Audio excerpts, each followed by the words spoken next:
The most sustainable and best quality freshwater sources in the world originate in forest ecosystems.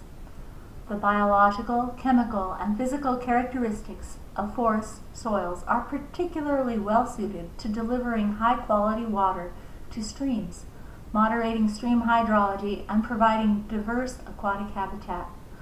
Watershed management and the importance of forests to water quantity and quality are certainly not new concepts.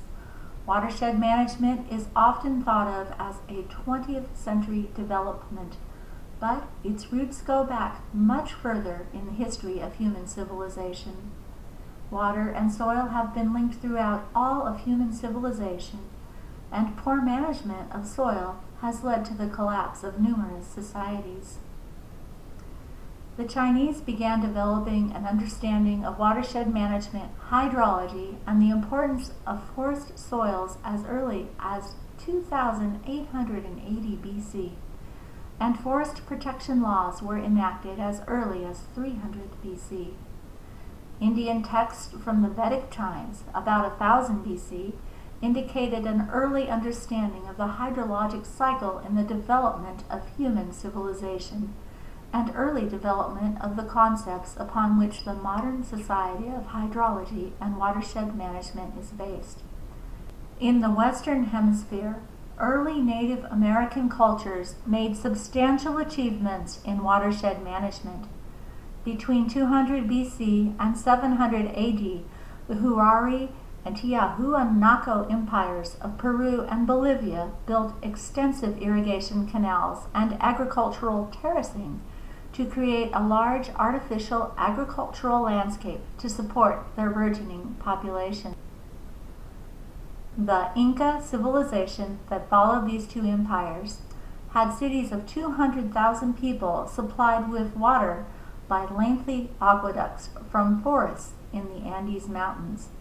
The Mayan culture, about 1000 BC to 1000 AD, of the southern lowlands of Mexico, modified their landscapes extensively to provide water for agriculture.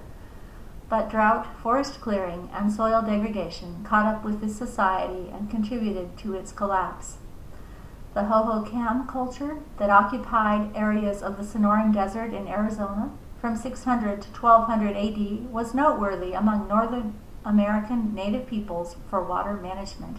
Hohokam, living near the present-day city of Phoenix, irrigated their corn, bean, and squash crops in the Sonoran Desert, a location that averaged less than 200 millimeters of annual precipitation. They used fresh water originating in forested watersheds of the Salt and Verde rivers.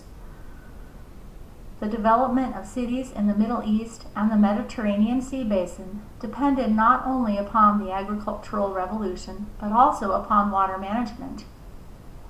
The Minoan and Mycenaean civilizations of Greece and Crete had a good understanding of water management, as indicated by the extensive water facilities they created for their cities. Nearly 1,000 years later, cities like Nineveh and Troy constructed aqueducts to bring water up to 80 kilometers away from then forested regions. Population growth in Persia and the 6th and 7th centuries was related to these water systems called ganats.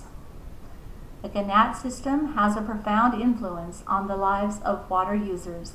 It allows those living in a desert environment adjacent to a mountain watershed to create a large oasis in an otherwise stark environment.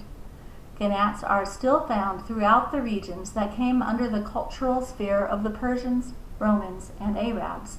The ganat system in China is still very much in use. In the Sahara region, a number of oasis settlements are irrigated by ganats, and some still call the underground conduits Persian works. Another example of forested soil providing water to a city in ancient times is the famous Roman aqueduct.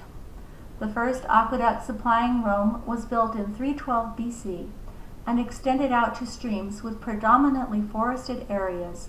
Construction continued over a period of 600 years. Watershed management and engineering skills declined with the collapse of Rome, and the entry of Western European civilization into the Dark Ages. However, recognition of the importance of forests survived, since in 1215 King Louis VI of France promulgated an ordinance called the Decree of Waters and Forests, in recognition of the interrelationships between water and forests. It is considered to be the earliest written document in the West concerning this important relationship. Over 100 years later, in 1342, the Swiss set aside the first European watershed protection forest. In time, by 1777, another 322 forests were designated as watershed reserves and avalanche protection zones. And by the 19th century, French and Italian scientists published treatises that recognized the relationships between hydrology, vegetation, and climate, and the serious erosion and water impacts of deforestation. Science helped us to define what we knew all along, that there is an important relationship between a healthy forest and a good water supply. Watershed management in the USA gained a strong foothold with the creation of the national forests. The Forest Reserve Act of 1891 created the reserves that were to become the core of the national forest system. By the end of 1892, President Harrison had added 15 reserves, totaling 5.3 million hectares, primarily to protect the water supplies. In 1896, the forest reserves were up to 8.1 million hectares.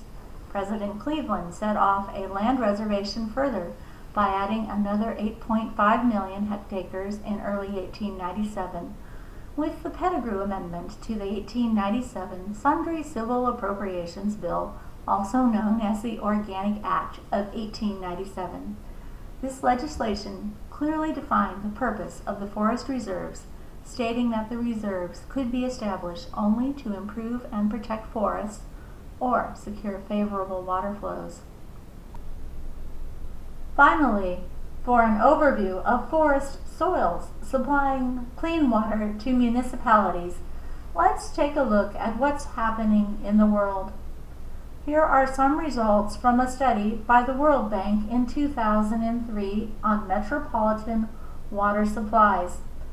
The research team looked at the 105 most populated cities in the world and how they got water.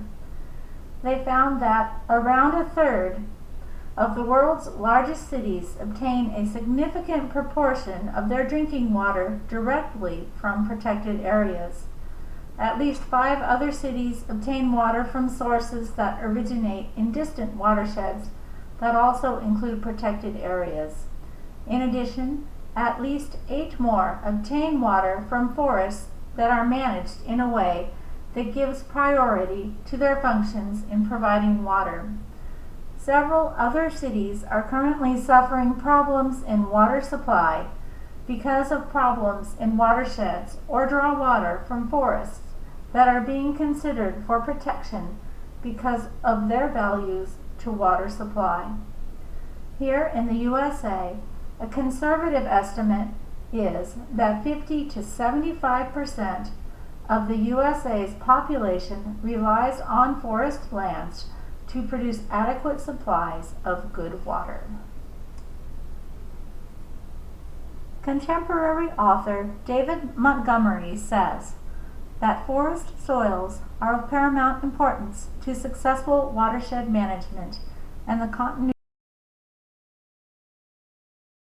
of civilization as we know it.